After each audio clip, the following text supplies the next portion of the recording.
Oi, gente! Oi, turma 101, tudo bom com vocês? Aqui é a Rafaela, professora de Geografia, e na aula de hoje nós iremos fazer a revisão do capítulo 4, que vai abordar 3 temas principais, sendo eles urbanização, combustíveis fósseis e potências agrícolas. Vocês vão encontrar o conteúdo do capítulo 4 a partir da página 13 da apostila de vocês, tá? A gente começa conversando sobre a urbanização, que é uma tendência mundial.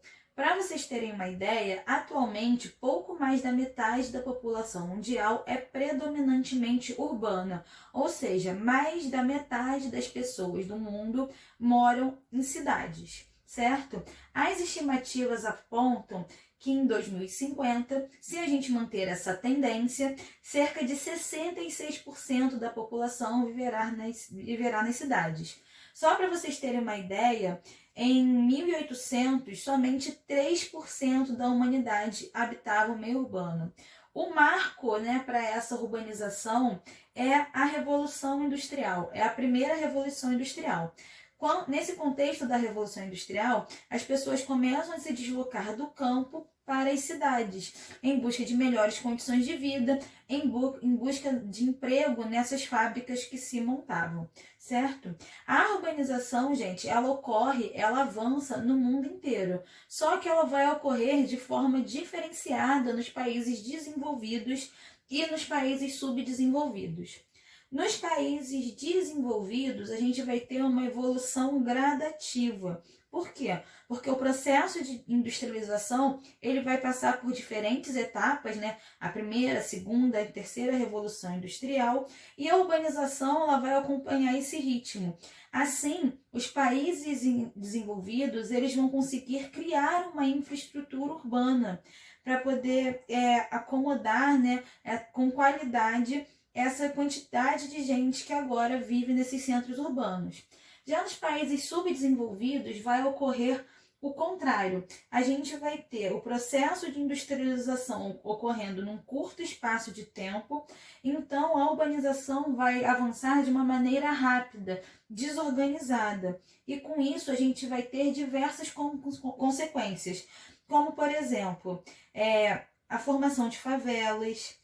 A gente vai ter a violência, a falta de transporte, problemas relacionados à moradia, a gente vai ter a questão do contraste social. E para vocês terem uma ideia, essa expansão migratória rápida, veloz para os centros urbanos vai produzir o que a gente chama de megacidades. O que são as megacidades? São áreas urbanas contínuas com mais de 10 milhões de habitantes, certo? Considerando a sua área metropolitana. Em 2010, existiam 21 megacidades no mundo todo. A gente vai perceber, gente, que essa urbanização, enquanto tendência mundial, ela vai gerar um desafio com a questão ambiental, tá? O que vai acontecer? A gente vai ter desafios para administrar a poluição, o desmatamento, as ilhas de calor que se formam, a inversão térmica, tá? A remoção da vegetação. Quais seriam as soluções para esses problemas? Então, a gente poderia, a gente sempre vai ver que o melhor investimento para poder solucionar os problemas vai ser sempre investir corretamente em educação, em saneamento, em segurança, em transporte, no desenvolvimento de políticas públicas de proteção e conscientização ambiental. Sendo assim, a gente vai ver que é possível termos uma urbanização organizada, uma urbanização sustentável. Beleza? Esse é o primeiro tema que a gente viu no capítulo 4. Depois, nós conversamos sobre os usos dos combustíveis fósseis e as mudanças climáticas. Primeira coisa que a gente precisa saber é o que é um combustível fóssil. Os combustíveis fósseis são recursos naturais não renováveis, resultado de um processo lento de decomposição da matéria orgânica. Por que eles não são renováveis? Porque eles necessitam de milhões de anos para serem formados. Então, a gente não teria tempo hábil para repor esses combustíveis para suprir a demanda caso eles acabem, tá?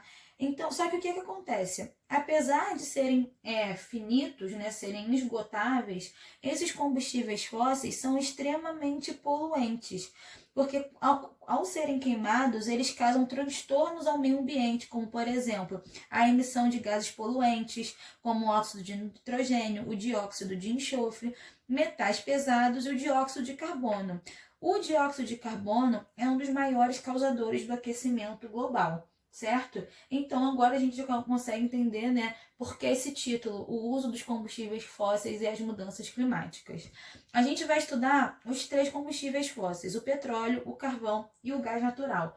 O petróleo, gente, ele também é conhecido como ouro negro e ele tem uma importância estratégica enorme. Os derivados de petróleo, os principais derivados de petróleo vão ser a gasolina, o querosene, o gás liquefeito de petróleo, as parafinas, os piches. Esses derivados eles são usados como matéria-prima na produção de pasta de dente, de roupa, de plástico, de borracha. Ou seja, tem muito mais petróleo presente na nossa vida do que a gente imagina. As maiores reservas de petróleo, elas se localizam no Oriente Médio, na Venezuela, no Canadá e na Rússia. Já os maiores produtores são a Arábia Saudita e os Estados Unidos, tá? Então, o que acontece? Vocês já devem ter estranhado, né? Os Estados Unidos está tanto nos maiores produtores, só que, por exemplo, os Estados Unidos ele tem uma produção muito alta, mas ao mesmo tempo ele precisa importar o petróleo, já que o seu consumo também é elevadíssimo, tá? O Brasil, em 2015, ele possuía o 6º lugar na lista de maiores consumidores de petróleo e o 12º lugar na lista de maiores produtores e o 15º na lista das maiores reservas do mundo, tá? O petróleo, ele é um dos maiores causadores do aquecimento global e por causa de sua grande utilização nos meios de transporte que liberam grandes quantidades de dióxido de carbono no ar. Além do risco de acidente ambiental, porque quando o petróleo ele entra em contato com as águas dos oceanos ou a superfície do solo, as consequências são horríveis, são terríveis. A gente pode enumerar essas consequências como, por exemplo, a morte de peixes e de outros animais. Já ocorreram diversos acidentes envolvendo o vazamento de petróleo nessas últimas décadas. A segunda fonte de energia, né, que a gente vai estudar, o segundo combustível fóssil, vai ser o carvão.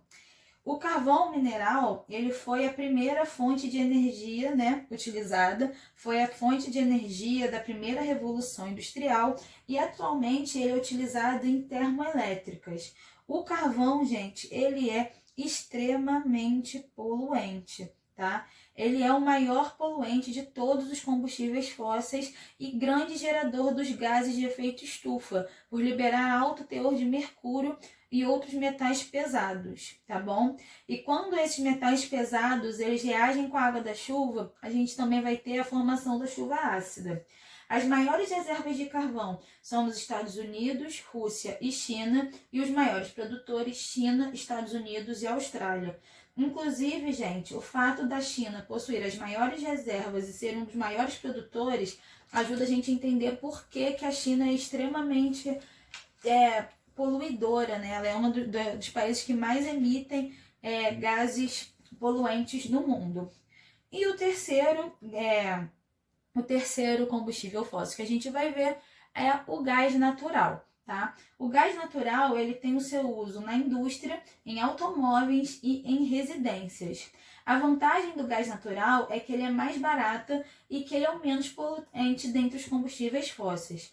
Porém, o gás natural ele vai ter como desvantagem o seu transporte e a distribuição. Afinal, gente, ele é um gás, então a gente vai precisar de gasodutos para poder fazer esse transporte, tá? As maiores reservas de gás natural se encontram na Rússia, no Catar e no Irã, e os maiores produtores são Rússia e Estados Unidos. Aí eu pergunto para vocês, quais são as alternativas aos combustíveis fósseis?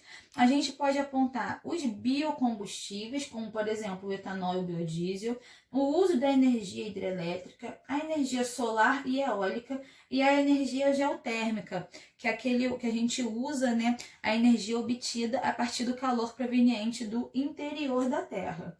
E por último, gente, a gente estudou as grandes potências agrícolas, certo? A gente vai ver que atualmente a gente vai ter duas potências agrícolas no mundo, sendo elas a União Europeia e os Estados Unidos.